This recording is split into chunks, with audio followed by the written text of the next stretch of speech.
جو جبری گمشدگیاں ہیں جو کہ بدنما داغ ہیں ہماری ریاست کے چہرے پر, اس کے خلاف جدوجہد کرنے میں, کسی بھی مظلوم کے ساتھ بلا تفریق کھڑے ہونے میں مجھے کوئی رکاوٹ نہیں ہے. اسی لیے میں سمجھتا ہوں کہ یہ جو پاکستان رائٹس موومنٹ ہے, اس کے پشت پر میرا اعتماد ہے.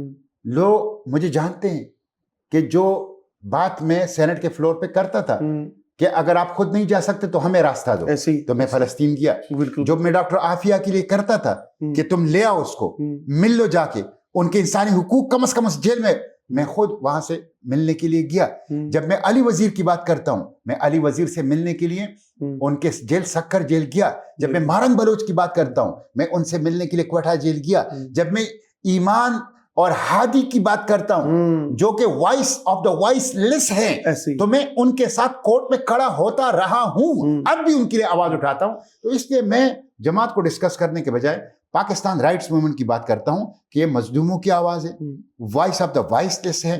لوکلی بھی گلوبلی بھی جو وکٹم ہوگا, جو مظلوم ہوگا, اس کے ساتھ کھڑے ہوں گے. جو استحصالی طبقہ ہوگا, اقتدار کے اوپر قبضہ گیر ہوں گے, ان کے خلاف بولیں گے اور عوام کی حقوق کی بات کریں گے.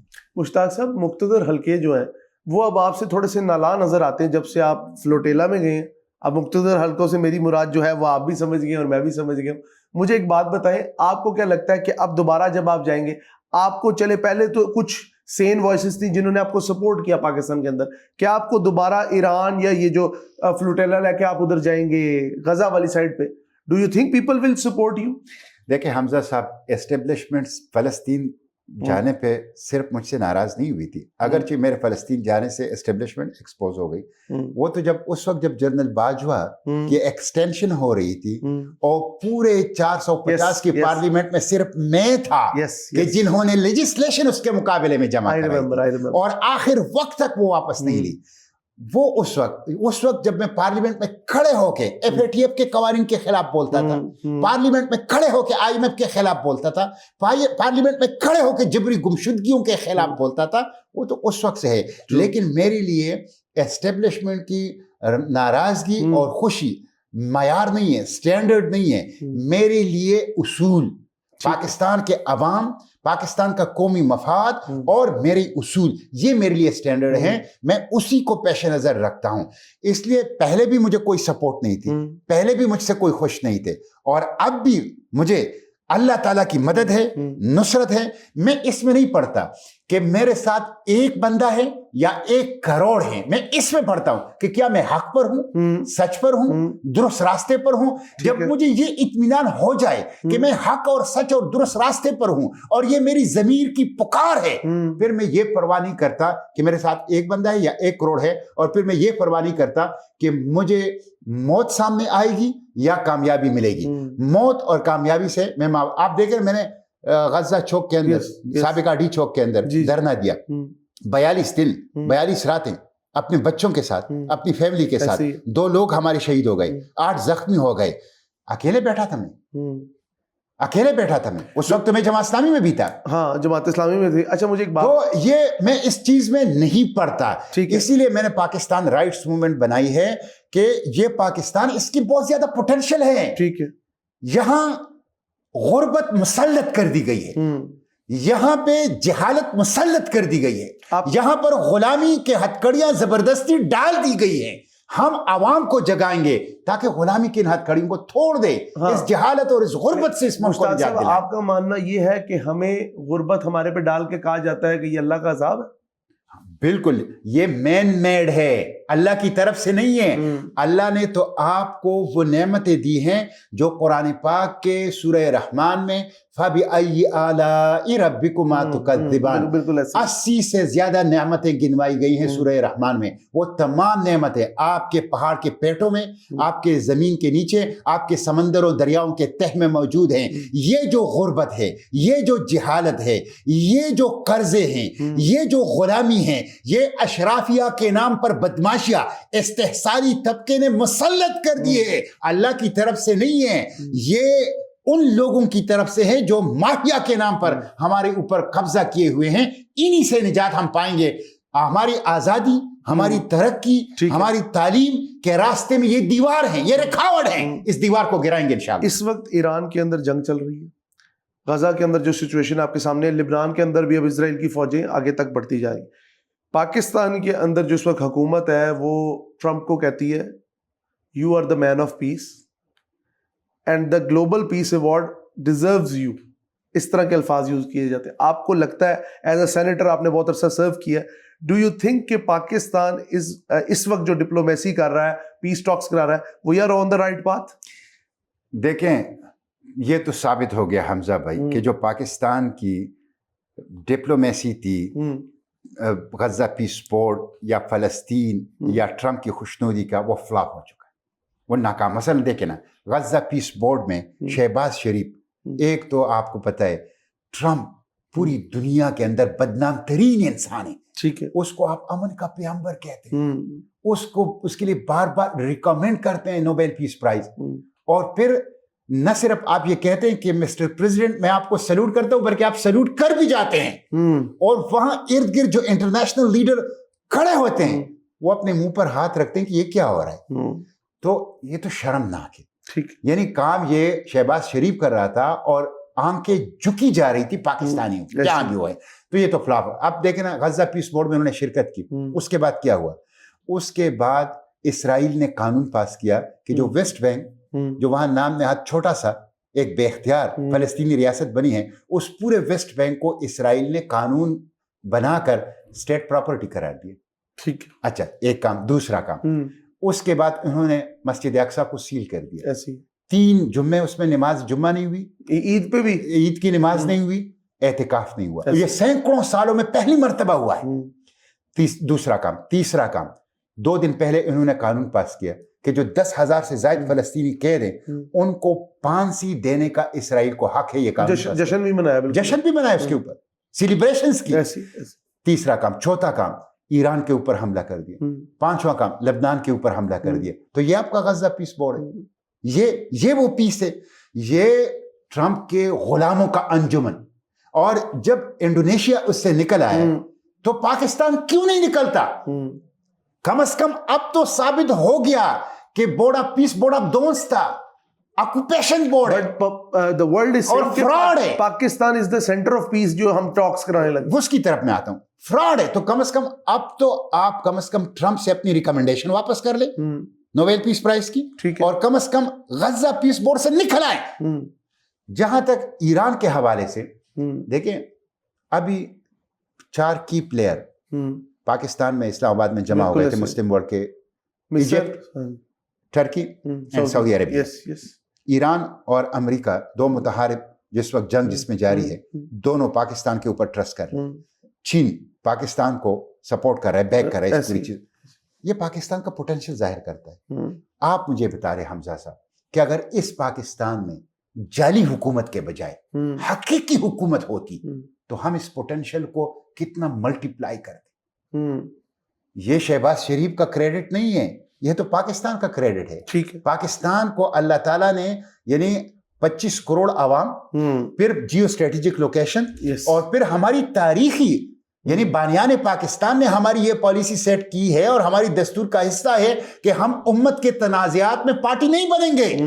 یہ اگر عوام کا پریشر نہ ہوتا تو انہوں نے تو امریکی جنگ میں کودنا تھا, جس طرح افغانستان کے اندر امریکی جنگ میں کودے تھے. Because of Saudi packet, because of the Saudi packet, because of the dollars, because of the Trump کی خوشنودی. یہ ساری چیزیں ہوتی ہیں, یہ ساری چیزیں ہوتی ہیں. یہ تو عوام کا پریشر ہے, اس کی وجہ سے نہیں. بالکل کریڈٹ عوام کو جاتا ہے. پاکستان کے عوام کے دل مجتبی خامنائی کے ساتھ دھڑکتے ہیں, بالکل ایرانی عوام کے ساتھ دھڑکتے ہیں, اور سب پاکستانی دکھی ہیں علی خامنائی کی شہادت کے اوپر. اور پہلی مرتبہ شیعہ سنی خلیج وہ ختم ہوتی جا رہی ہے, اتحاد و اتفاق کی فضا پیدا ہو رہی ہے, امت جو ہے وہ متفق ہو رہی ہے. تو یہ پاکستانی عوام کا پریشر ہے, یہ پاکستانی عوام کا اگر اس وقت پاکستان میں حقیقی لیڈرشپ ہوتی, حقیقی لیڈرشپ کو تو آپ نے اڈیالہ میں بند کر دیا ہے, جن کو 2/3 اکثریت ملا ہوا ہے ان کو بند کر دیا, ان کی اہلیہ کو بند کر دیا, ان کی پارٹی لیڈرشپ کو بند کر دیا, ان کی ریزرو سیٹ آپ نے قبضے کر لی, اور جو لوگ ہار چکے تھے ان کو اٹھا کے آپ نے اقتدار کے مستب پر بٹھا دیا. تو اگر ان حالات میں آپ دیکھیں نا, عمران خان نے تو یہ تو کہا تھا نا کہ ہم